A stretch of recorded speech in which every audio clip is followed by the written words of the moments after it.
lupa ya, ini selanget. Ikan apa mas? Ikan selanget. Selanget. Muncul, bandeng, keting, bloso. Ini salah satu bentukan yang saya curigai adalah bentukan mikroplastik. Maka daily rapid ini sebenarnya adalah untuk sekedar mengetahui ada nggak sih mikroplastik, bentukan-bentukannya mikroplastik di sini. Ini sebuah perjalanan menyusuri 3 sungai utama di Pulau Jawa. Dimulai dari timur, di mana 1,5 juta popok bekas dibuang setiap hari dan mempertaruhkan kesehatan 19 juta orang. Tempat ratusan industri dan jutaan rumah tangga membuang limbahnya. Perjalanan ini merekam ekonomi rakyat yang tak punya pilihan. Juga konflik klasik yang terjadi antara industri dan warga karena absennya negara.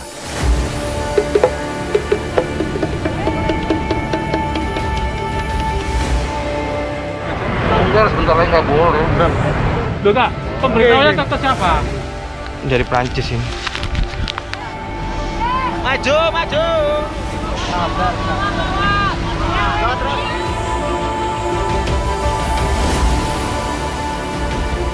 TGS-nya, jadi lebih bagus dari Aqua. Ekspedisi ini adalah kolaborasi peneliti, para aktivis, warga masyarakat, dan jurnalis. Sorry. Ada CCTV-nya. Sudah terekam kita. Menggabungkan kerja-kerja ilmiah, investigasi lapangan, dan gerakan sosial. Wah, ini wingi demo dhewe wong 8.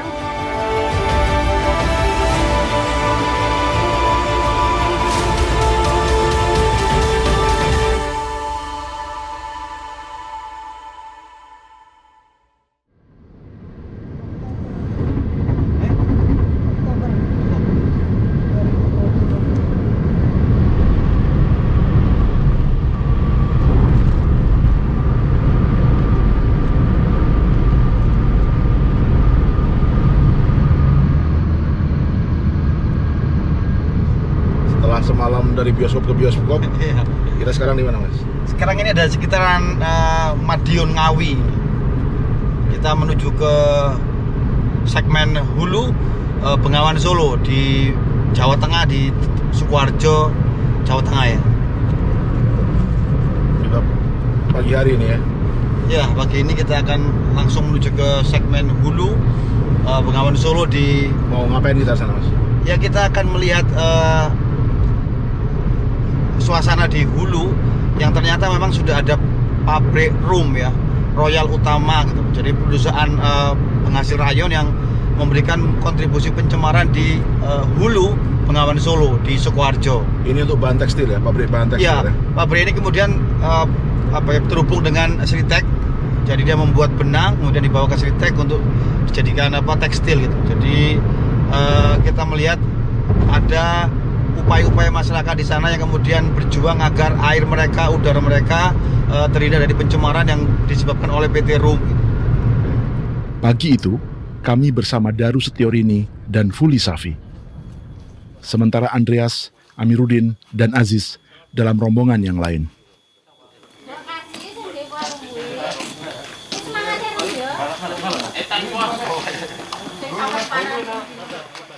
Rombongan mereka lah yang sehari sebelumnya langsung menuju lokasi PT Rayon Utama Makmur atau PT RUM di Kecamatan Nguter, Kabupaten Sukoharjo, Jawa Tengah.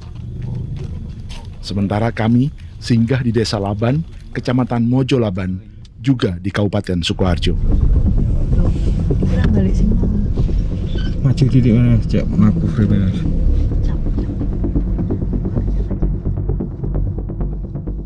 Sukoharjo di Jawa Tengah termasuk kawasan hulu dari Bengawan Solo.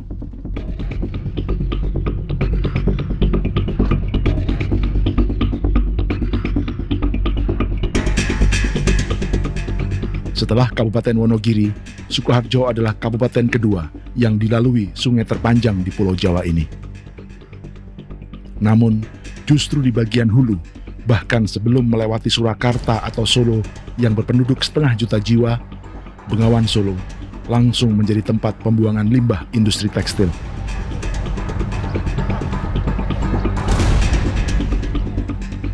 Kami mulai dari skala usaha rumah tangga. Yang terhampar ini adalah bahan dasar kain pantai. Desa Laban di Kecamatan Mojo Laban, Kabupaten Sukoharjo, adalah pusat produksi kain pantai yang telah mendunia. Yang sedang dilakukan adalah proses memberi warna pada bahan dasar kain yang diimpor.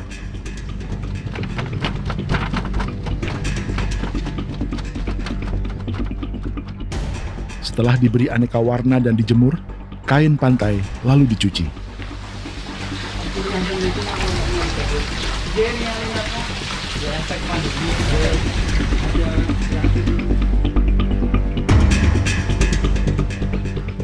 Proses ini akan melunturkan pewarna yang mengandung aneka bahan kimia seperti kadmium, natrium, dan krom. Bersama timbal dan merkuri, kadmium adalah 3 logam berat paling berbahaya untuk makhluk hidup yang dapat menimbulkan kerusakan pada sistem syaraf hingga meningkatnya risiko kanker.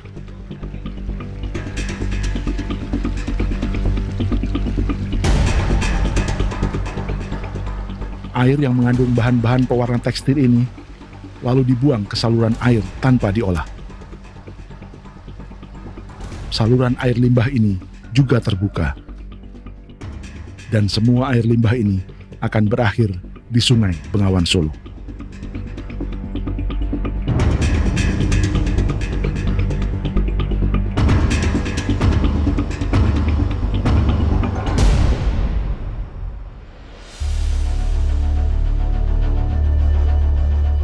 Sejak tahun 2006, sejumlah penelitian seperti Universitas Negeri 11 Maret telah menemukan kandungan logam berat di Bengawan Solo akibat limbah tekstil.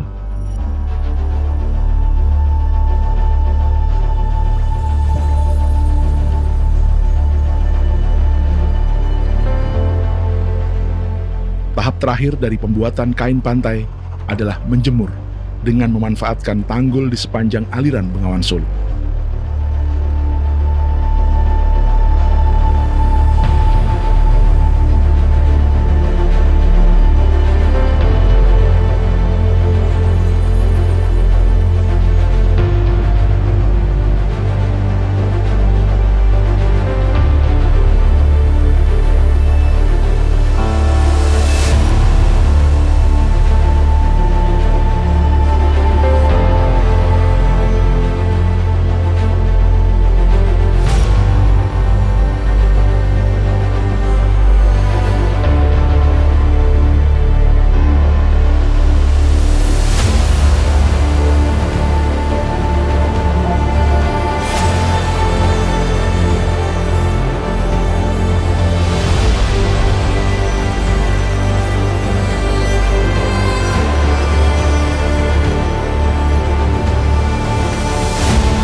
Industri rumah tangga ini telah berlangsung sejak tahun 1990-an dengan tujuan utama Pasar Tanah Abang dan Bali.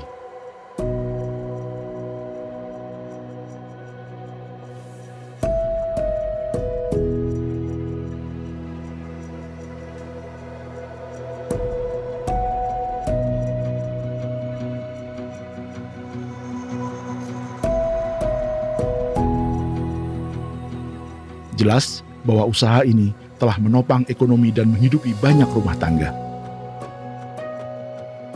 Namun usaha sepenting ini justru tidak didukung negara dengan menyediakan infrastruktur pengolahan limbah. Kepentingan ekonomi masyarakat dibenturkan langsung dengan pencemaran dan pengrusakan lingkungan yang mempertaruhkan keselamatan dan kesehatan orang lain, terutama mereka yang tinggal di hilir Bengawan Solo. Cuma nggak begitu kontras bedanya, nggak begitu biasanya. Kami lalu menemukan lokasi buangan limbah yang lain.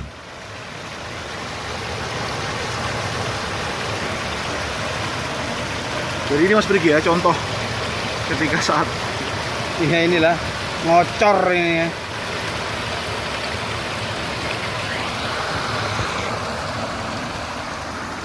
Oh saya tak ambil dulu ya, ambil apa sampel air ya. yes. Jadi karena di sini aja dulu. Ya, oke.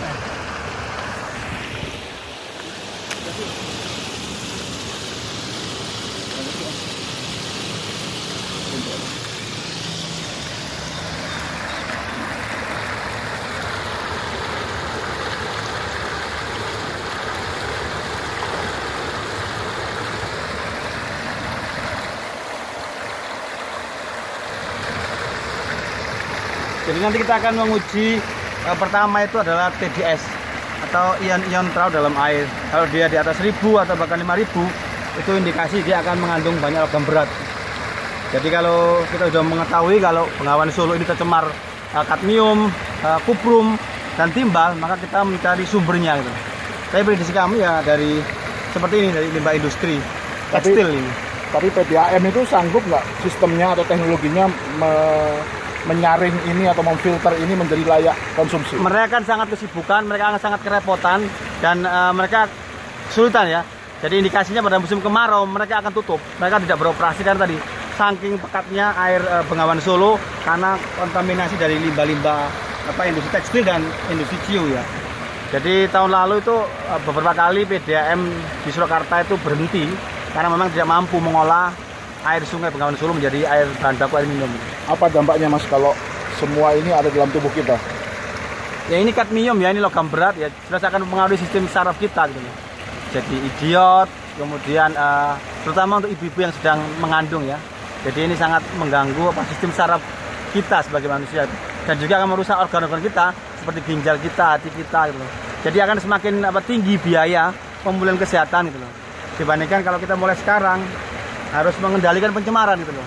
Jadi Gubernur Jawa Tengah Ganjar Pranowo sudah berjanji akan melakukan upaya pidana ya, menegakkan hukum terhadap para pelaku pencemaran di Bengawan Solo. Tapi nyatanya hingga kini 2021 bulan April ya tidak ada upaya serius. Meskipun kita temukan banyak sekali industri yang membuang langsung tanpa diolah ini.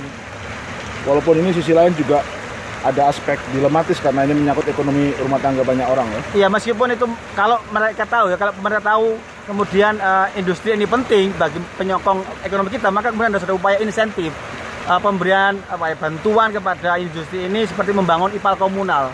Jadi di desa ini harusnya dibangun di desa ini harus ada ipal komunal, instalasi limbah. pengolah air limbah tekstil, sehingga kemudian pemerintah bertanggung jawab di atas sungai Bengawan Solo. Mereka tahu kemudian Bengawan Solo ini adalah aset negara gitu loh.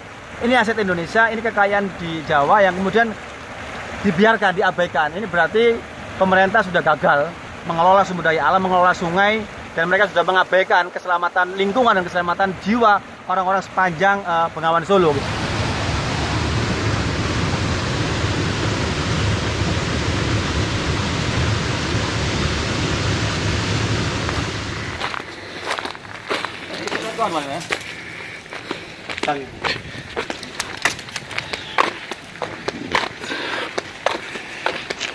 Desa ini masuk desa Tegalmade, Mojolaban,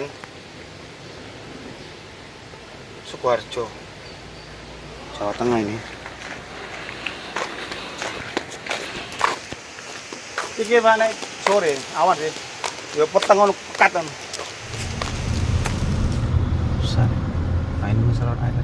Kami pun menyusuri saluran buangan limbah yang juga mengarah ke sebuah industri tekstil. Geser kanan ya Pak ya? Iya, Pak Pasar. Geser kanan aja. Geser kanan Pak. Sini. Kita kanan kan? Sini, gini ke kanan. Kita ngalah dulu. Kamu sini lebih kawan enak. Oh, dia mau ke sana. Oh, ini pabrik kain mungkin dari sini. Dari sini mungkin ini pabrik kain ini. Oke. Kita lihat. Ini pabrik kain. Ini kain itu Pak. Cek di sana cek. Oh itu cek itu kain tuh.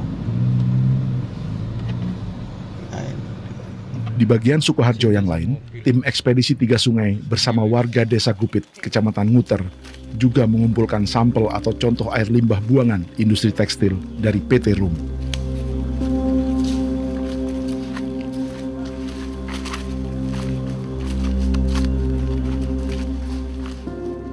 Lokasi pertama adalah persis di belakang pabrik.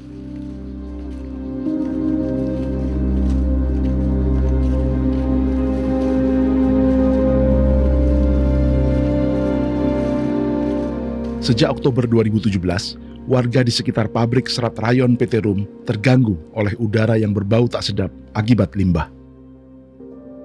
PT Rayon Utama Makmur atau PT Rum memproduksi 80.000 ton serat rayon untuk bahan baku tekstil. Mereka memasok PT Sri Rejeki Isman atau PT Sritek asal Solo yang berdiri sejak 1966. Perusahaan tekstil ini juga dikenal memproduksi seragam-seragam militer berbagai negara sejak 1994. Namun PT Rum punya urusan limbah dengan warga masyarakat. Ini 24 jam ya Pak? Iya 24 jam. Nah itu bapaknya ini. Nah, yang setiap hari menjaga di sini. 24 jam. Ini Pak. Rep ya, dino-dino kayak kon ngisep batang kaya ngene ya Allah. Ya Allah. Tolonglah ya Allah. Saya masih pengen hidup ya Allah. Jangan disiksa terus. Saya sudah menderita. Ya Allah ya Gusti. Ya Allah. Tolonglah kami ya Allah. Saya sudah benar-benar menderita ya Allah. Disiksa terus menerus ini ya Allah. Ya Allah. Ini mulai dari pagi sudah nggak bisa bernapas ini ya Allah. Tolonglah ya Allah. Ya Allah. Ini sampai banyak orang yang menderita sekali ini ya Allah. Ini mulai pagi Pak ini saya. Ini Bapak ini sampai itu nggak bisa bernapas itu. Itu saya kasih itu oksigen itu. Ini tadi pagi tadi sudah ke puskesmas. Karena sudah nggak bisa bernapas ini. Napasnya sesak sekali. Ini di rumah ini saya kasih oksigen itu oksigen yang mana oksigen? Oksigen tadi. Biar bisa bernapas lah. Ya Allah, ya Allah. Tahunya ini udah. Bikin sengsara. Ini 24 jam ya Pak? Wes terus Pak ini sudah lah. Nah ini oksigen bukti nih untuk bikin pernapasan biar enak. Karena sudah hari-hari tiap malam sudah nggak ada berhentinya. Suruh ngisi batang racun begini dari PT Rum. Saya sudah nggak terima ini. PT Rum terus menerus. Ini rekaman tahun 2019 untuk menegaskan bahwa masker dan oksigen kaleng yang kita lihat ini sama sekali tidak ada kaitannya dengan pandemi COVID-19, melainkan urusan pencemaran udara pabrik PT Rum. Selama 2 tahun hingga 2019, keluhan warga tak mendapat respon yang semestinya. 10 Desember 2019, mereka menggelar unjuk rasa di pabrik PT Rum.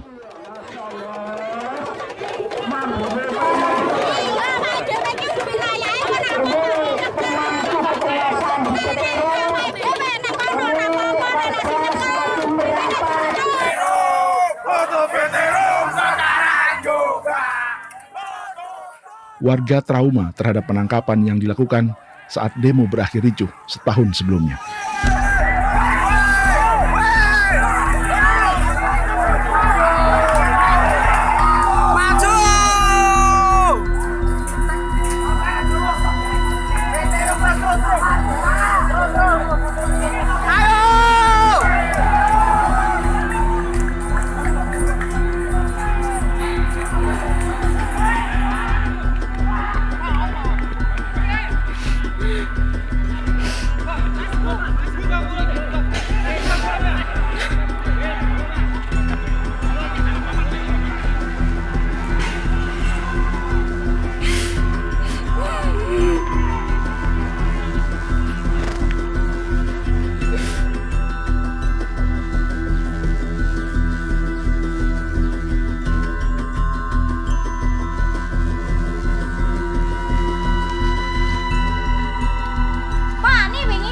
Demo pompolu. Nggih, pompolu. Padahal wedok. Anak kula, kalih kula, mbok niki kalih anake, kalih adik kula anak Pak RW, pompolu. prope napa pegawene kan ngece.